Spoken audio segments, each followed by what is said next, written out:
You haven't seen them in years, but one song, and your chest tightens like it just happened. What if it's not the past that's stuck, but you?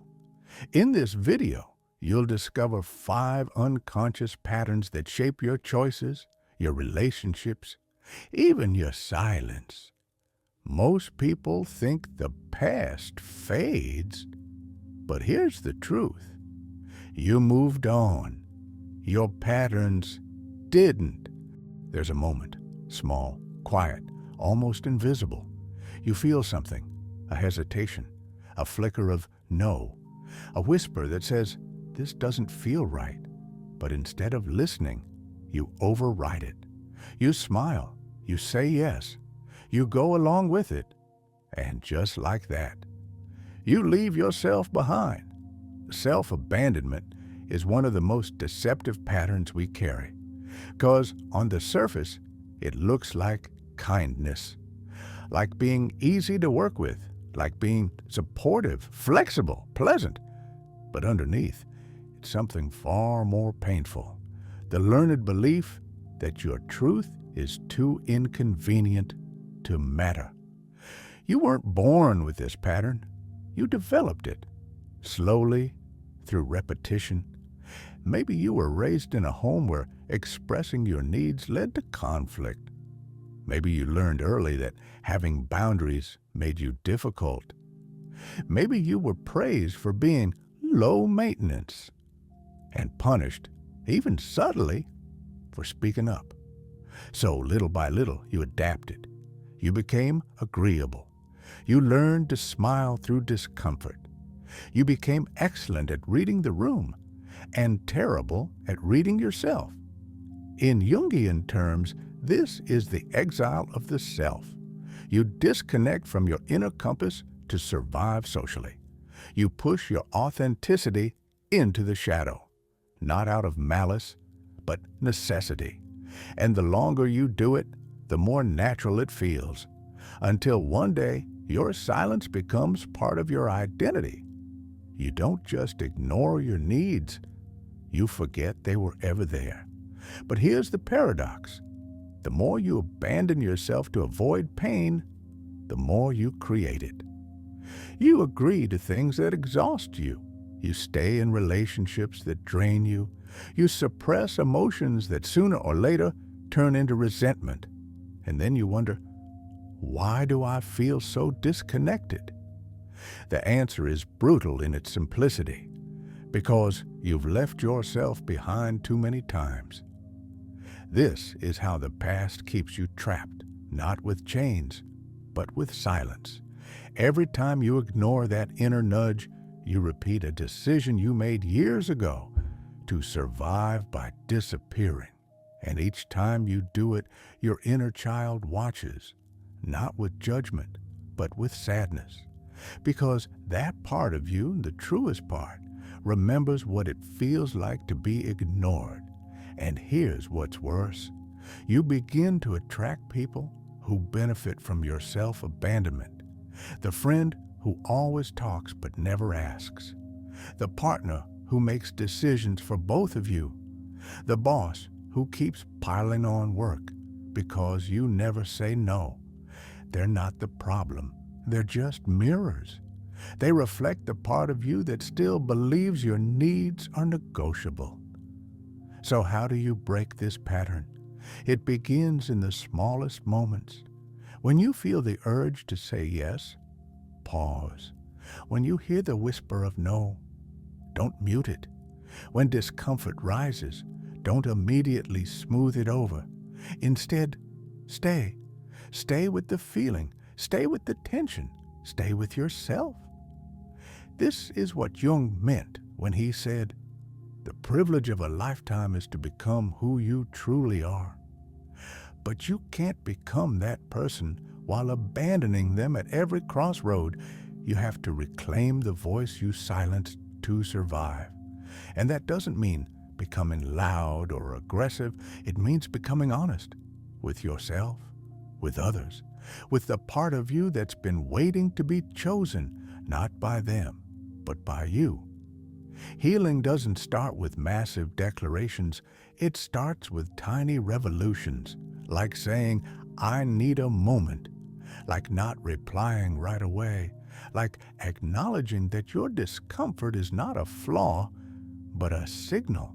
And when you honor that signal, when you stay instead of fleeing, you begin to build a bridge back to yourself, one moment at a time. Self-abandonment is a past-based pattern. It was born in fear, and like all fears, it whispers lies. If you speak up, they'll leave. If you say no, you'll be alone. If you show who you really are, it'll be too much. But here's the truth you weren't told.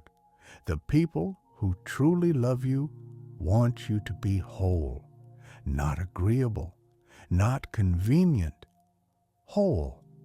You don't have to keep choosing others over yourself.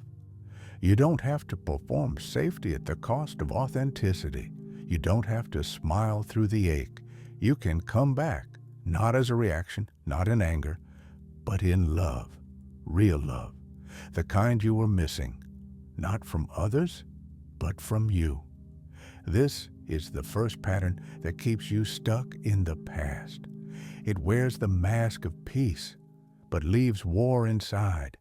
And when you begin to see it, name it, interrupt it, you do something extraordinary. You teach yourself that you're worth staying with. You come home, not to where you were, but to who you are. You've left the place. You've ended the relationship. You've outgrown the phase. But somehow, you still feel the same. The anxiety, the guilt, the sense that something's wrong, even when everything looks right. And it doesn't make sense. You've changed your job. You've met new people. You've moved to a different city. But deep inside, it feels like you never really left. This is the second psychological pattern that keeps you stuck in the past: emotional reenactment. It's the quiet compulsion to recreate old emotional states, not because they feel good, but because they feel familiar. You're not addicted to the people. You're addicted to the emotions they help you feel, or rather, re-feel. You seek out the chaos, the rejection, the fear, because a part of you learned long ago. This is what life feels like. Here's the paradox. You're not trying to suffer. You're trying to find resolution. You unconsciously recreate the wound, hoping this time it will heal.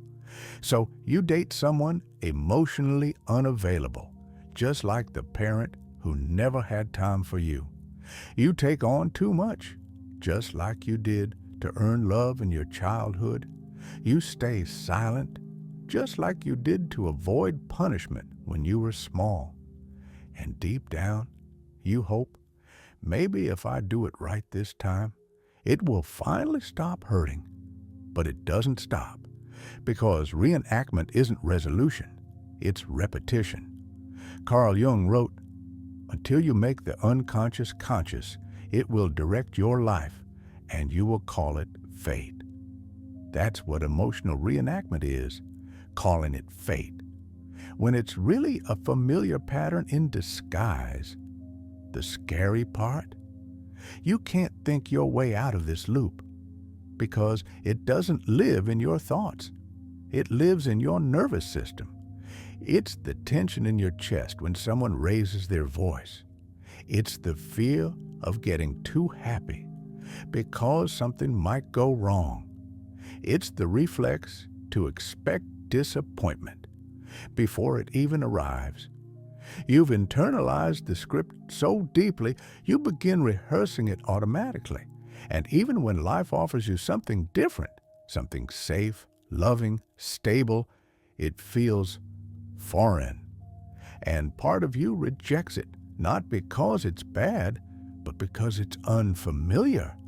This is how the past survives, not through memory, but through emotion. You're not haunted by the facts, you're haunted by the feelings.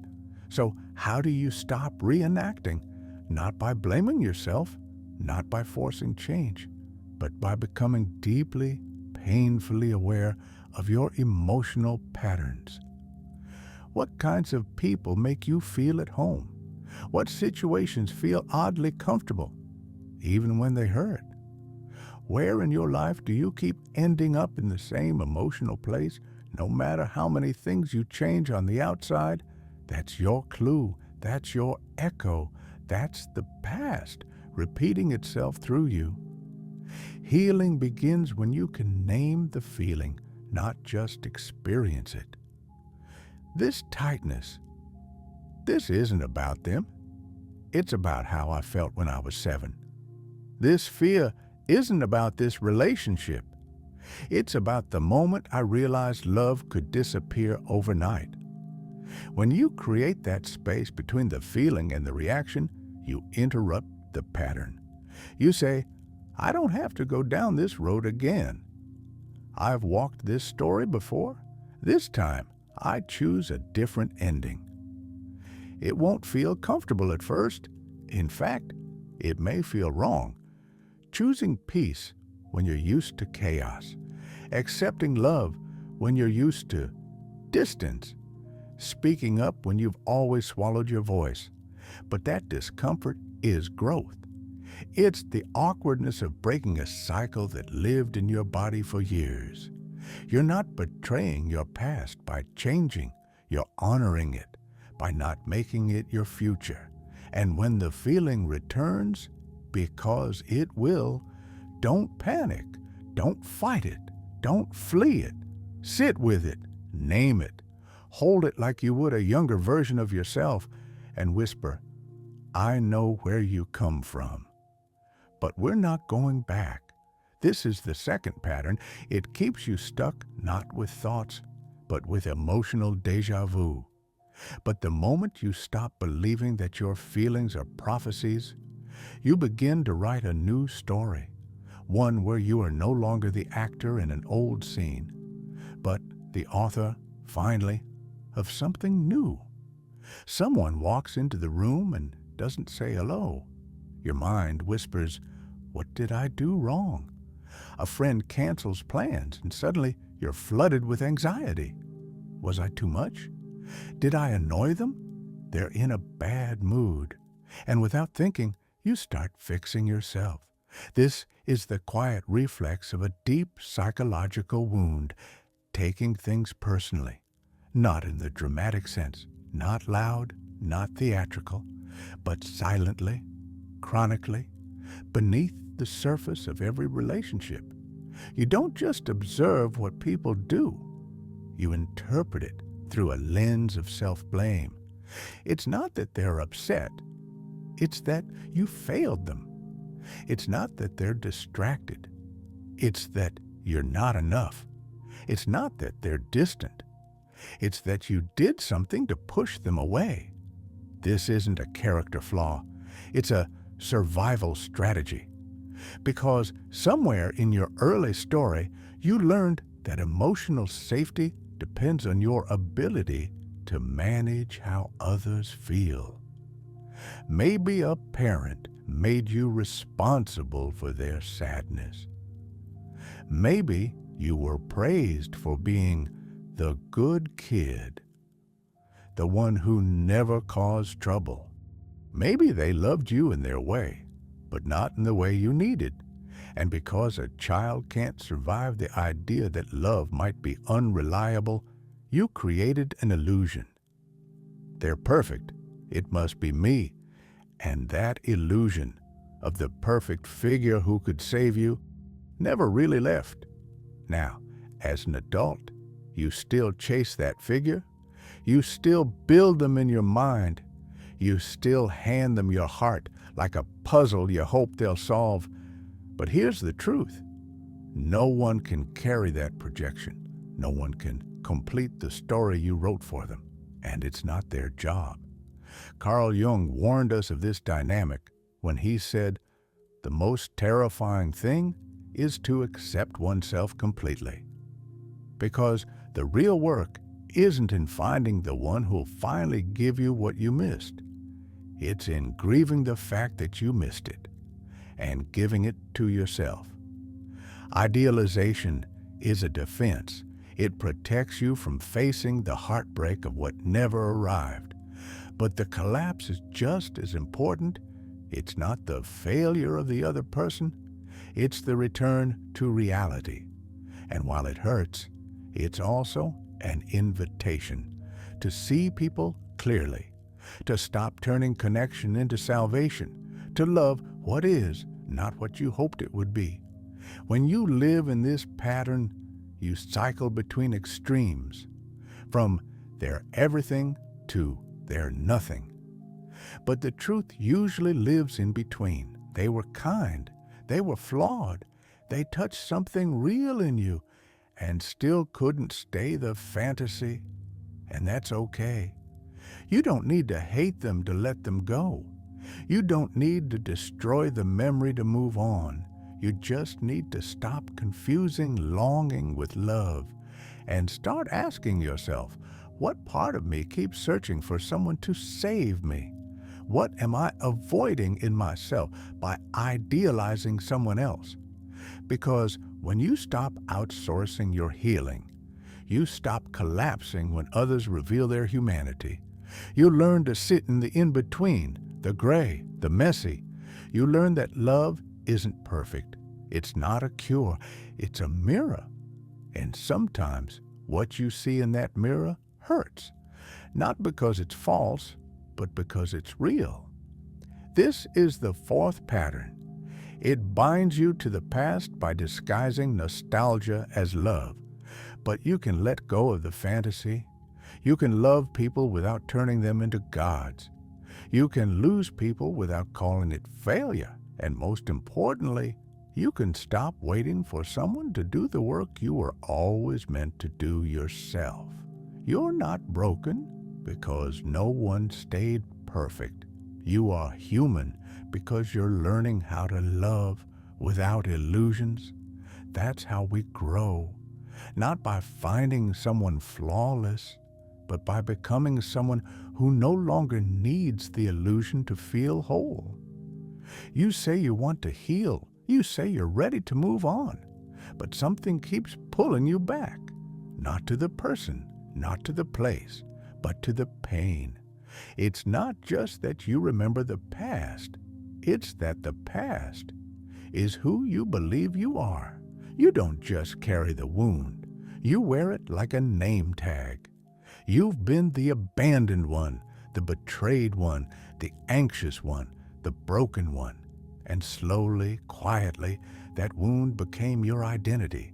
Not because you wanted it, but because it gave you something the world rarely offers freely. Definition, meaning, clarity. In a chaotic world, pain became your anchor. This is the fifth psychological pattern that keeps you stuck in the past. When the wound becomes your story, you stop asking who you are outside of it. You start building your life around it. You find community through it. You find purpose through it. You find yourself through it. So the idea of letting it go feels like death. Because if you're not the one who was hurt, who are you? Carl Jung once wrote, "People will do anything, no matter how absurd, to avoid facing their own soul." And sometimes we use our pain to avoid facing the terrifying truth of our potential. Because potential is risky, it asks us to leave the known. It demands we drop the story and become something new. And new is uncertain. So instead, we hold tightly to what hurt us. We polish the story until it shines. We tell it till it's memorized. And we confuse familiarity with truth. There's nothing wrong with having a story. We all do. But when your story becomes a prison, when every decision, relationship, and emotion flows through the filter of your pain, you're not living anymore. You're reenacting. You're not choosing. You're surviving. Because being the victim, the sufferer, the one who was wronged, can feel safer than stepping into unknown strength.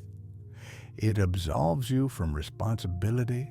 It gives you something to point to. But it also keeps you small. There's a moment in every healing journey that feels like betrayal. Not betrayal of others, but of your former self. The version of you who survived, who carried the pain like armor, who kept you alive. Letting go of the wound doesn't mean denying what happened.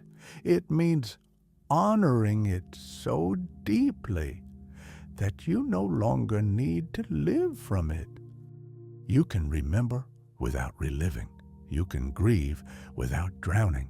You can hold your past without becoming it. So how do you release the wound as identity? Not by forgetting, not by pretending, but by asking one powerful question. Who am I without this? Who am I without the heartbreak I keep referencing? Who am I without the betrayal I replay at night? Who am I without the story I've used to explain every hesitation, every fear, every closed door? And at first, you may not know. That's okay. The truth isn't immediate. It unfolds slowly, through small choices, through uncomfortable silence, through moments when you could repeat the pattern and instead pause. And in that pause, something else begins to speak, not the voice of pain, but the voice beneath it, the one that was there before the wound, the one that never left. Letting go is terrifying, not because you're weak, but because you've been strong for so long in the same way. Now, you're learning a new kind of strength, the kind that doesn't need pain to be real, the kind that's not born from survival, but from creation. This is the fifth pattern. It's subtle, it's sticky, it's seductive, because there's comfort in the familiar pain. But healing asks for more than comfort. It asks for truth. And the truth is, you are not your pain. You are the one who felt it, who endured it, who carried it, and now, who is ready to set it down. The past doesn't always scream. Sometimes it whispers through patterns, a familiar silence, a repeated argument, a moment of guilt that makes no sense until you trace it back to where it began. And most of the time, you don't even notice, because these patterns don't feel like the past. They feel like you. That's the trap. When something hurts long enough, it becomes home. But you're not here to live in a museum of old emotions. You're not here to keep rehearsing what already happened. You're here to wake up, to see, to realize that these patterns, self-abandonment, reenactment, personalizing, idealizing, identifying with the wound, are not signs that you're broken. They're signs that you adapted, that you survived, that you tried to make sense of something senseless. And now, you don't have to keep surviving it. Carl Jung once said, "I am not what happened to me. I am what I choose to become." That choice doesn't happen all at once. It happens in small, invisible ways. Pauses, breaths, moments when you could disappear into the old story, and instead you stay, not to fight, not to fix, but to be present. That's what the past can't touch. Your ability to respond rather than repeat. You are not bound to who you were. You are allowed to outgrow your own history.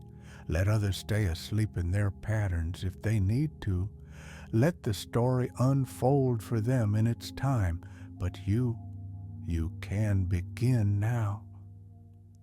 With a single truth. The past may have shaped you, but only you decide who you'll be next.